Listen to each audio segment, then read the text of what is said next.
Ruxsat berildi. Pargiz Gilamlari Temirov. Temirov boshlab beradi. Zarbaga ruxsat berildi. Gol.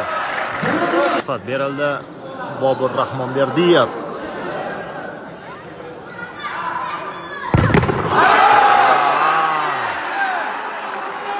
Ruxsat berildi. Aysa Temirov. Top oldida Burxoniddin Sodiqov. Jamoasi hisobda ortda qolmoqda. O'yin masalasi hal. Do'stlar, Temirov jamoasi penaltilar seriyasida 2-0 hisobda g'alaba qozonib, keyingi bosqichga yo'l oldi. Pargiz Gilamlari esa penaltilar seriyasida omad kelmadi.